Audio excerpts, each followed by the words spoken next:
हरे कृष्णा। आज हम श्रीमद् भागवतम स्कंद 2 अध्याय 1 इसके 9 नंबर के श्लोक से पढ़ना शुरू करेंगे। परिनिष्ठितो अपि नैर्गुण्य उत्तम श्लोक लीलया गृहीत चेता राजर्षे आख्यानम यदधीत वान। हे राजऋषि, मैं अध्यात्म में दृढ़तापूर्वक पूर्ण रूप से स्थित था, तथापि मैं उन श्री भगवान की लीलाओं के वर्णन के प्रति आकृष्ट हुआ जिनका वर्णन प्रबुद्ध उत्तम श्लोकों द्वारा किया जाता है। तात्पर्य: सर्वप्रथम परम सत्य की अनुभूति दार्शनिक चिंतन द्वारा निर्विशेष ब्रह्म के रूप में की जाती है और दिव्य ज्ञान की प्रगति के साथ साथ बाद में परमात्मा रूप में की जाती है। किंतु यदि भगवत कृपा से कोई निर्विशेषवादी श्रीमद् भागवतम के श्रेष्ठ कथनों से प्रबुद्ध होता है तो वह श्री भगवान का दिव्य भक्त बन जाता है। अल्प ज्ञान के कारण हम परम सत्य का व्यक्तित्व होने के सिद्धांत को समझ नहीं सकते एवं श्री भगवान के व्यक्तिगत कार्यकलापों के प्रति अल्पज्ञ निर्विशेषवादी खेद व्यक्त करते हैं। किंतु विवेक, बुद्धि एवं तर्कों के साथ साथ परम सत्य तक पहुँचने की दिव्य विधि कट्टर से कट्टर निर्विशेषवादी को भी श्री भगवान के साकार कार्यकलापों के प्रति आकृष्ट होने में सहायक बन सकती है। श्रील सुखदेव गोस्वामी जैसे व्यक्ति किसी सांसारिक कार्य के प्रति आकृष्ट नहीं हो सकते, किंतु जब ऐसे भक्त को श्रेष्ठ विधि द्वारा आश्वस्त कर लिया जाता है तब वे अवश्य ही श्री भगवान के दिव्य कार्यकलापों के प्रति आकृष्ट होते हैं। श्री भगवान दिव्य हैं और उसी तरह उनके कार्यकलाप भी दिव्य हैं। वे ना तो निष्क्रिय हैं ना निर्विशेष। श्लोक नंबर 10। तद अहम ते अभिधास्यामि महापौरुषिको भवान यस्य श्रद्धता माशु स्यान्मुकुंदे मति सति। मैं वही श्रीमद् भागवतम आपको सुनाने जा रहा हूँ क्योंकि आप भगवान श्री कृष्ण के सर्व अधिक निष्ठावान भक्त हैं। जो व्यक्ति श्रीमद् भागवतम को पूरे ध्यान से तथा सम्मान पूर्वक सुनता है उसे मोक्षदायक परमेश्वर की अविचल श्रद्धा प्राप्त होती है। तात्पर्य: श्रीमद् भागवतम मान्य वैदिक साहित्य है और वैदिक ज्ञान को प्राप्त करने की प्रणाली अवरोह पंथा अर्थात प्रामाणिक गुरु शिष्य परंपरा द्वारा दिव्य ज्ञान प्राप्त करने की विधि कहलाती है। भौतिक ज्ञान की उन्नति के लिए वैयक्तिक सामर्थ्य तथा शोध प्रवृत्ति की आवश्यकता पड़ती है, जबकि आध्यात्मिक ज्ञान में सारी प्रगति बहुत कुछ गुरु की कृपा पर निर्भर करती है। गुरु को शिष्य के द्वारा संतुष्ट किया जाना चाहिए, तभी आध्यात्मिक विज्ञान के अध्येता के समक्ष वह ज्ञान स्वतः प्रकट हो पाएगा। किंतु इस विधि को किसी तरह का ब्रह्मजाल मानने की भूल नहीं करनी चाहिए, जिसमें गुरु जादूगर की तरह शिष्य के भीतर आध्यात्मिक ज्ञान पहुंचा देगा, मानो वह उसे विद्युत धारा से आवेशित कर रहा हो। प्रामाणिक गुरु अपने शिष्य को प्रत्येक बात वैदिक साहित्य के प्रमाणों के आधार पर बताते हैं। शिष्य ऐसी शिक्षा को मात्र बौद्धिक न मानकर विनीत भाव से जिज्ञासा करके तथा सेवा भाव से ग्रहण कर सकता है। भाव यह है कि शिष्य तथा गुरु दोनों को प्रामाणिक होना चाहिए। यहाँ पर गुरु अर्थात श्रील सुखदेव गोस्वामी ने अपने महान पिता से जो कुछ सीखा है उसे वे उसी रूप में सुनाने के लिए उद्यत हैं, और शिष्य अर्थात परीक्षित महाराज भगवान श्री कृष्ण के महान भक्त हैं। भगवान श्री कृष्ण का भक्त वह होता है जो निष्ठावान होकर यह विश्वास करता है कि भगवत भक्त बनकर मनुष्य प्रत्येक आध्यात्मिक वस्तु से पूरी तरह सुसज्ज हो जाता है। यह शिक्षा साक्षात श्री भगवान द्वारा श्रीमद् भगवत गीता के पृष्ठों में दी गई है, जिसमें यह स्पष्ट वर्णन किया गया है कि भगवान श्री कृष्ण ही सब कुछ हैं और पूर्ण रूप से केवल उनकी ही शरण ग्रहण करने से मनुष्य पूर्णतया पवित्र व्यक्ति बन सकता है। भगवान श्री कृष्ण के प्रति ऐसी अविचल श्रद्धा से मनुष्य श्रीमद् भागवतम का अध्येता बन जाता है, और जो श्रील सुखदेव गोस्वामी जैसे भक्त से श्रीमद् भागवतम सुनता है उसके लिए अंत में मोक्ष प्राप्त करना उसी प्रकार निश्चित है जिस प्रकार महाराज परीक्षित ने प्राप्त किया था। श्रीमद् भागवतम के व्यावसायिक वाचक तथा सद्य भक्त जिनके श्रद्धा एक सप्ताह के श्रवण पर निर्भर होती है, वे श्रीला सुखदेव गोस्वामी तथा महाराज परीक्षित से अलग होते हैं। श्रीला व्यासदेव ने श्रीला सुखदेव गोस्वामी को जन्माद्यस्य श्लोक से प्रारंभ करके संपूर्ण श्रीमद् भागवतम सुनाया।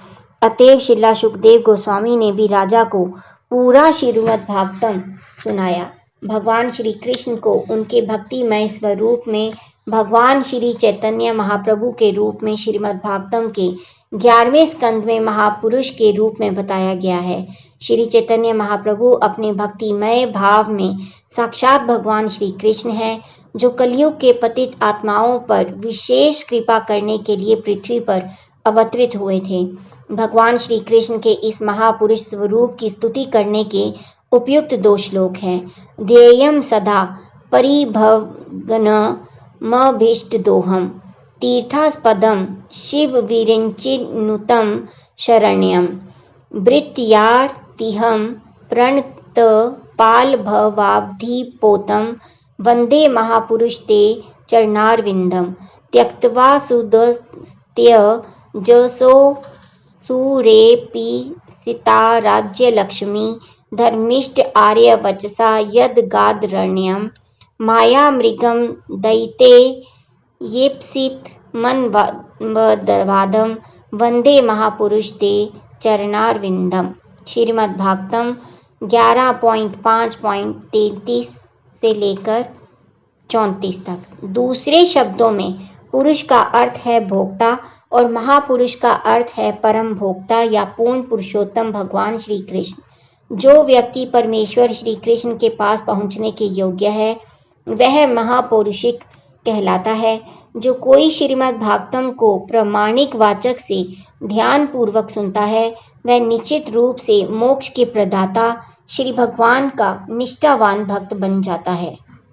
श्रीमद् भागवतम को सुनने के संदर्भ में महाराज परीक्षित जैसे श्रोता कोई अन्य नहीं था और श्रीमद् भागवतम का प्रवचन सुनाने के लिए श्रीला सुखदेव गोस्वामी जैसा सुयोग्य व्यक्ति अन्य कोई नहीं था।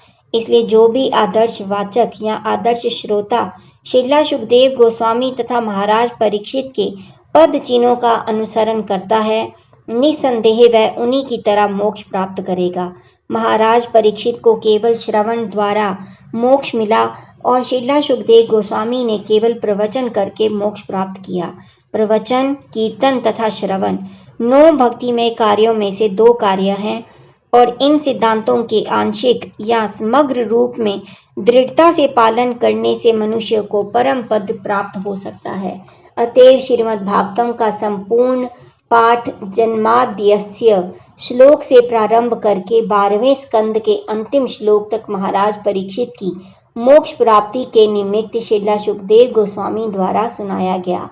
पद्म पुराण में इसका उल्लेख है कि गौतम मुनि ने महाराज अम्बरीश को सलाह दी कि वे श्रीला सुखदेव गोस्वामी द्वारा श्रीमद् भागवतम के पारायण को नियमित रूप से सुने।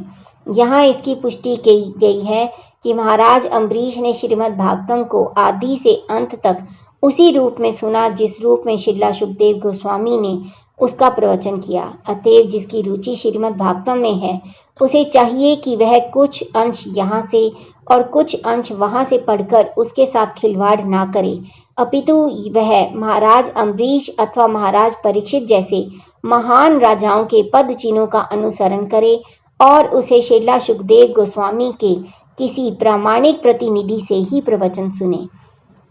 श्लोक नंबर 11। एतत् निर्विद्यमानानाम् इच्छताम् अकुतभयं योगिनां नृपनिर्णयतं हरेनाम अनुकीर्तनम। हे राजन, महान अधिकारियों का अनुगमन करके श्री भगवान के पवित्र नाम का निरंतर कीर्तन उन समस्त लोगों के लिए सफलता का निसंशय तथा निर्भीक मार्ग है जो समस्त भौतिक इच्छाओं से मुक्त है अथवा जो समस्त भौतिक भोगों के इच्छुक हैं और उन लोगों के लिए भी जो दिव्य ज्ञान के कारण आत्मतुष्ट हैं। तात्पर्य: पिछले श्लोक में मुकुंद के प्रति आसक्ति प्राप्त करने की नितांत आवश्यकता का प्रतिपादन किया गया है। ऐसे विभिन्न प्रकार के लोग होते हैं जो नाना प्रकार के उद्देश्य में सफलता प्राप्त करने के इच्छुक होते हैं। सामान्यतया ये लोग भौतिकवादी होते हैं जो भौतिक तृप्ति का सर्वाधिक भोग करना चाहते हैं। उनके पश्चात अध्यात्मवादी होते हैं जिन्होंने भौतिक भोग की प्रकृति के विषय में पूर्ण ज्ञान प्राप्त कर लिया होता है और इस तरह वे जीवन की भ्रामक शैली से दूर रहते हैं। न्यूनाधिक वे आत्म साक्षात्कार द्वारा अपने आप में संतुष्ट रहते हैं। इनसे भी श्रेष्ठ भगवत भक्त होते हैं जो ना तो भौतिक जगत को भोगने की कामना करते हैं और ना ही इससे छुटकारा पाने की इच्छा करते हैं। वे भगवान श्री कृष्ण को तुष्ट करने में लीन रहते हैं। दूसरे शब्दों में भगवत भक्त अपने स्वयं के लिए कोई कामना नहीं करते। यदि श्री भगवान की इच्छा हो तो भक्त समस्त भौतिक सुविधाओं को स्वीकार करते हैं और यदि श्री भगवान इसे नहीं चाहते तो भक्तगण समस्त प्रकार की सुविधाएं यहाँ तक कि मोक्ष को भी ताक पर रख सकते हैं। ना ही वे आत्मतुष्ट होते हैं क्योंकि वे केवल श्री भगवान की ही तुष्टि चाहते हैं।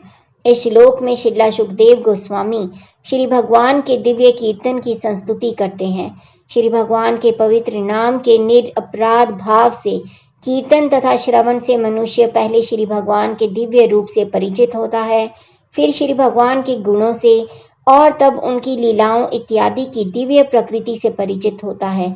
यहाँ पर इसका उल्लेख हुआ है कि भगवान नाम को अधिकारियों से सुनकर उसका निरंतर कीर्तन करना चाहिए। इसका अर्थ यह हुआ कि अधिकारियों से श्रवण करना पहली शर्त है।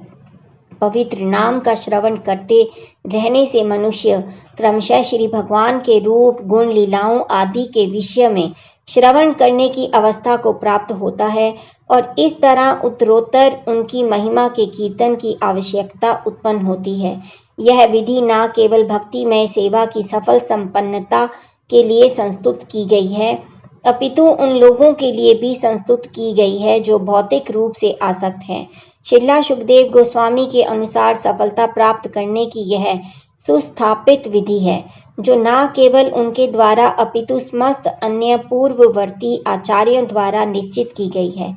अतएव और आगे प्रमाण देने की आवश्यकता नहीं रह जाती। यह विधि न केवल आदर्शवादी सफलता के विभिन्न विभाग के जिज्ञासुओं के लिए संस्तुत है, अपितु उन लोगों के लिए भी है जिन्होंने कर्मी, दार्शनिक या भगवत भक्त के रूप में पहले ही सफलता प्राप्त कर ली है। श्रीला जीव गोस्वामी का उपदेश है कि श्री भगवान के पवित्र नाम का जप उच्च स्वर से और साथ ही पद्म पुराण की संस्तुति के अनुसार निरपराध भाव से संपन्न किया जाना चाहिए। मनुष्य श्री भगवान की शरण में जाकर समस्त पाप कर्मों के प्रभावों से अपने आप को उबार सकता है। मनुष्य श्री भगवान के पवित्र नाम की शरण लेकर अपने आप को श्री भगवान के चरण कमलों के प्रति किए गए अपराधों से मुक्त कर सकता है। किंतु यदि कोई भगवान नाम के चरणों पर अपराध करता है तो वह अपने आप को बचा नहीं सकता। पद्म पुराण में ऐसे अपराधों का उल्लेख है जिनकी संख्या 10 बताई गई है। प्रथम अपराध उन महान भक्तों को कलंकित करना है जिन्होंने श्री भगवान की महिमा का प्रचार किया है। दूसरा अपराध है श्री भगवान के पवित्र नामों को संसारी ख्याति के रूप में देखना। श्री भगवान सभी ब्रह्मांडों के स्वामी हैं, अतः वे विभिन्न स्थानों में विभिन्न नामों से जाने जा सकते हैं, किंतु इससे किसी तरह भी श्री भगवान की अपूर्णता सिद्ध नहीं होती। श्री भगवान के लिए प्रयुक्त कोई भी नाम शब्दावली अन्य किसी भी नाम जैसे पवित्र है, क्योंकि वे सभी श्री भगवान के निमित्त हैं। ऐसे पवित्र नाम भगवान के ही तुल्य शक्तिशाली होते हैं और सृष्टि के किसी भी भाग में श्री भगवान के किसी एक स्थानीय तौर पर परिचित नाम का कीर्तन करने तथा श्री भगवान की महिमा के गायन करने में कोई प्रतिबंध नहीं है। सारे नाम कल्याणप्रद हैं और मनुष्य को चाहिए कि ऐसे नामों में भौतिक व्यापारिक वस्तु की तरह भेदभाव नहीं समझे। तीसरा अपराध है प्रामाणिक आचार्य या गुरु के आदेशों का उपेक्षा करना। चौथा अपराध शास्त्रों को या वैदिक ज्ञान को कलंकित करना है। पांचवा अपराध श्री भगवान के पवित्र नाम को अपने संसारी गणना के अनुसार परिभाषित करना है। श्री भगवान का पवित्र नाम श्री भगवान से अभिन्न है और मनुष्य को चाहिए कि श्री भगवान के पवित्र नाम को उनसे अभिन्न समझे। छठा अपराध है पवित्र नाम की मनमानी व्याख्या करना। ना तो श्री भगवान काल्पनिक हैं, ना ही उनका पवित्र नाम काल्पनिक है, किंतु कुछ ऐसे अल्प बुद्धि वाले लोग हैं जो श्री भगवान को पूजक की कल्पना मानते हैं और इस तरह उनके पवित्र नाम को काल्पनिक समझते हैं। ऐसे भगवान नाम के जप करने वाले को पवित्र नाम के जप में वांछित सफलता प्राप्त नहीं हो सकती। सातवां अपराध है पवित्र नाम के बल पर इच्छा अनुरूप पाप करना। शास्त्रों में कहा गया है कि केवल पवित्र भगवान नाम के जप से समस्त पाप कर्मों के प्रभावों से छूटा जा सकता है। अगर इस आधार पर कोई व्यक्ति इस दिव्य विधि का दुरुपयोग करता है और इस उम्मीद से पाप करता जाता है कि श्री भगवान के पवित्र नाम के जप से पापों के प्रभाव निरस्त होते रहेंगे, तो वह पवित्र नाम के चरणों पर सबसे बड़ा अपराधी है। ऐसा अपराधी शुद्धि की किसी भी संस्तुत विधि से अपने आप को शुद्ध नहीं कर सकता। दूसरे शब्दों में, भले ही श्री भगवान के पवित्र नाम के जप के पूर्व कोई पापी हो, लेकिन श्री भगवान के पवित्र नाम की शरण ग्रहण कर लेने पर और सुरक्षित बन जाने पर मनुष्य को चाहिए कि वह इस आशा से पाप करने से विलग रहे और यह पवित्र नाम जप उसकी रक्षा करेगा। आठवां अपराध है श्री भगवान के पवित्र नाम तथा उसके जप की विधि को किसी भौतिक शुभ कर्म के समान समझना। भौतिक लाभ के लिए अनेक प्रकार के शुभ कर्म होते हैं, लेकिन पवित्र नाम तथा इसका जप केवल पवित्र शुभ सेवा नहीं है। निसंदेह पवित्र नाम पवित्र सेवा है, लेकिन इसका उपयोग ऐसे कार्यों के लिए नहीं किया जाना चाहिए। क्योंकि पवित्र नाम तथा श्री भगवान एक ही सत्ता है, अतः पवित्र नाम को मानवता की सेवा में नहीं घसीटना चाहिए। भाव यह है कि परमेश्वर परम भोक्ता है, वे ना तो किसी के सेवक हैं, ना ही किसी के आदेश पालक हैं। इसी प्रकार चूंकि श्री भगवान का पवित्र नाम श्री भगवान से अभिन्न है, अतः पवित्र नाम का उपयोग निजी सेवा के लिए नहीं किया जाना चाहिए। नौवां अपराध है ऐसे लोगों को पवित्र नाम की दिव्य प्रकृति के विषय में उपदेश देना जो श्री भगवान के पवित्र नाम का जप नहीं करना चाहते। यदि ऐसा उपदेश अनिच्छुक श्रोता को दिया जाता है तो इस कार्य को पवित्र नाम के चरणों पर अपराध माना जाता है। 10वां अपराध है पवित्र नाम की दिव्य प्रकृति के विषय में सुनने के पश्चात भी श्री भगवान के पवित्र नाम के प्रति अरुचि प्रदर्शित करना। श्री भगवान के पवित्र नाम के जप से जो प्रभाव अनुभव किया जाता है वह है झूठे अहंकार की धारणा से जप करने वाले की मुक्ति। झूठा अहंकार अपने आप को विश्व का भोक्ता समझने तथा यह सोचने के कारण प्रकट होता है कि विश्व की सारी वस्तुएं उसी के उपयोग के लिए हैं। संपूर्ण भौतिकवादी जगत मैं तथा मेरा के झूठे अहंकार से वशीभूत है, किंतु ऐसी भ्रांत धारणा से मुक्त होना ही चाहिए कि पवित्र नाम के जप का प्रभाव वास्तविक होता है। श्लोक नंबर 12। किम प्रमतस्य बहुभिः परोक्षैर् हायनैरिः वरम मुहूर्तम विदितम घटते श्रेयसे यतः। ऐसे दीर्घ जीवन से क्या लाभ जिसे इस संसार में वर्षों तक अनुभवहीन बने रहकर गंवा दिया जाए। इससे तो अच्छा है पूर्ण चेतना का एक क्षण, क्योंकि इससे उसके परम कल्याण का मार्ग प्रशस्त होता है। तात्पर्य: श्रीला शुकदेव गोस्वामी ने महाराज परीक्षित को प्रत्येक प्रगतिशील व्यक्ति द्वारा श्री भगवान के पवित्र नाम का जप करने की महत्ता का उपदेश दिया। राजा जिनके जीवन में केवल 7 दिन शेष बचे थे, उनको प्रोत्साहित करने के लिए श्रीला शुकदेव गोस्वामी ने जोर देकर कहा कि जीवन की समस्याओं को जाने बिना सैकड़ों वर्षों तक जीवित रहने से कोई लाभ नहीं होता। इससे तो परमार्थ की चेतना से युक्त एक क्षण का जीवन भी श्रेयस्कर है। जीवन को सर्वोपरि लाभ सनातन है एवं ज्ञान तथा आनंद से पूर्ण है। जो लोग भौतिक जगत के बाह्य लक्षणों से मोहग्रस्त रहते हैं और खाओ पियो मौज करो जैसी पाश्विक वृत्ति में संलग्न रहते हैं, वे केवल मूल्यवान समय को व्यर्थ ही गुजारते हुए अपने जीवन को गंवा रहे हैं। हमें पूर्ण चेतना में रहकर यह समझ लेना चाहिए कि बद्ध जीव को यह मनुष्य जीवन आध्यात्मिक सफलता प्राप्त करने के लिए प्रदान किया गया है और इस लक्ष्य को प्राप्त करने की सरलतम विधि है श्री भगवान के पवित्र नाम का कीर्तन। पिछले श्लोक में हमने इस विषय की कुछ सीमा तक व्याख्या की है और अब आगे हम पवित्र नाम के चरणों पर किए जाने वाले विभिन्न अपराधों पर प्रकाश डालेंगे। श्रीला जीव गोस्वामी प्रभु ने प्रामाणिक शास्त्रों से अनेक उदाहरण दिए हैं और पवित्र नाम के चरणों पर किए जाने वाले अपराधों के विषय में व्यक्त विचारों की योग्यता पूर्वक पुष्टि की है। विष्णु यामल तंत्र से श्रीला जीव गोस्वामी ने सिद्ध किया है कि भगवान नाम के कीर्तन मात्र से मनुष्य सारे पापों के प्रभावों से मुक्त हो सकता है। मार्कंडेय पुराण से उद्धरण देते हुए श्रीला गोस्वामी जी कहते हैं कि मनुष्य को चाहिए कि वह ना तो भगवत भक्त की निंदा करे और ना उन लोगों की बातें सुने जो भगवत भक्त को छोटा बताने का प्रयास करते रहते हैं।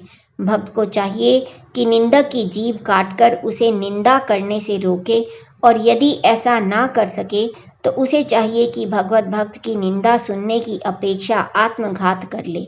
निष्कर्ष यह है कि मनुष्य को ना तो भगवत भक्त की निंदा सुननी चाहिए, ना किसी को ऐसा करने देना चाहिए। जहाँ तक देवताओं के नामों से श्री भगवान के पवित्र नाम में अंतर करने की बात है, प्रमाणिक शास्त्र श्रीमद् भगवद गीता 10.41 यह बताते हैं कि सारे असामान्य शक्तिशाली जीव परम शक्तिमान भगवान श्री कृष्ण के ही अंश हैं। स्वयं श्री भगवान के अतिरिक्त सभी उनके अधीन हैं।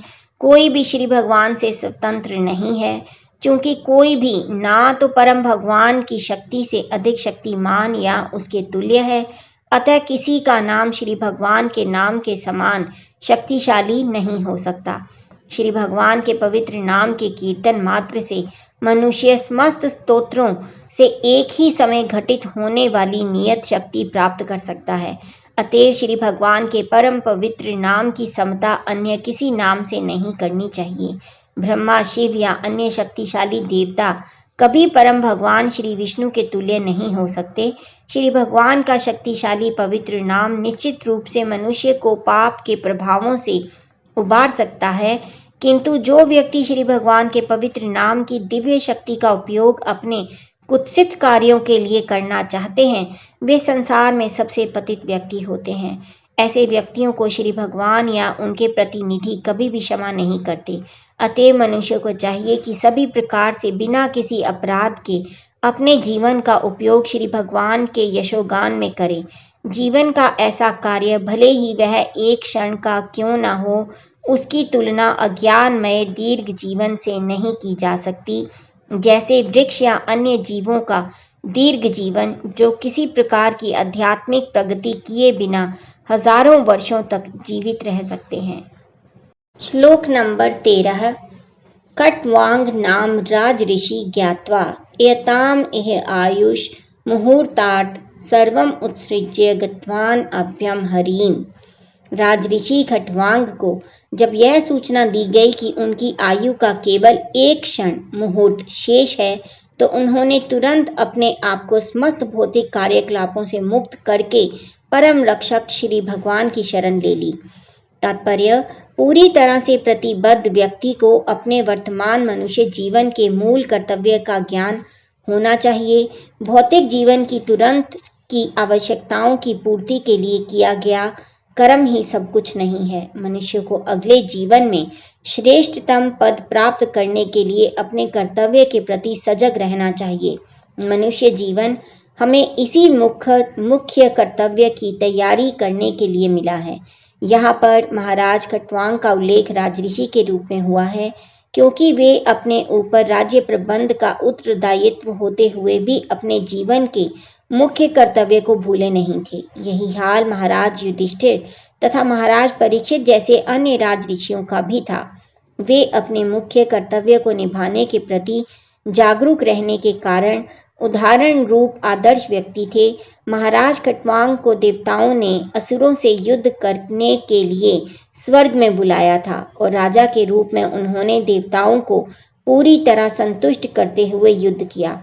इस पर देवताओं ने प्रसन्न होकर उन्हें भौतिक भोग का कोई वर देना चाहा, लेकिन चूंकि महाराज खटवांग अपने प्रमुख कर्तव्य के प्रति अत्यंत जागरूक थे, अतएव उन्होंने देवताओं से अपने शेष जीवन की अवधि के विषय में पूछा। इसका अर्थ यह है कि वे देवताओं से भौतिक वर प्राप्त करने के उद्देश्य में न थे, क्योंकि उन्हें अगले जीवन की तैयारी करनी थी, किंतु देवताओं ने उन्हें बताया कि उनके जीवन का केवल एक क्षण शेष है। तो राजा ने तुरंत उस स्वर्ग लोक को छोड़ दिया जो उच्च स्तरीय भौतिक भोग से पूरित है, और इस पृथ्वी पर आकर उन्होंने परम रक्षक श्री भगवान की शरण ली। वे अपने महत प्रयास में सफल रहे और उन्हें मुक्ति प्राप्त हुई। राजऋषि द्वारा यह प्रयास यद्यपि एक क्षण के लिए था, किंतु सफल रहा, क्योंकि वे अपने मुख्य कर्तव्य के प्रति सदैव जागरूक रहे। इस तरह से महाराज परीक्षित को महान शिला सुखदेव गोस्वामी द्वारा प्रोत्साहित किया गया। यद्यपि उनके जीवन के 7 ही दिन शेष थे, जिसमें उन्हें श्रीमद् भागवतम के रूप में श्री भगवान की महिमा का श्रवण करने का मुख्य कर्तव्य संपन्न करना था। श्री भगवान की इच्छा से महाराज परीक्षित को अविलंब शिला सुखदेव गोस्वामी मिल गए और आध्यात्मिक सफलता का जो महान कोश वे अपने पीछे छोड़ गए हैं, उसका उल्लेख श्रीमद् भागवतम में सुंदर ढंग से किया गया है। श्लोक नंबर 14 है। तब अपि एतर्हि कौरवय सप्ताहं जीवित अवधि उपकल्प्य तत्सर्वं तावत् यत् सांप्रदायिकम्।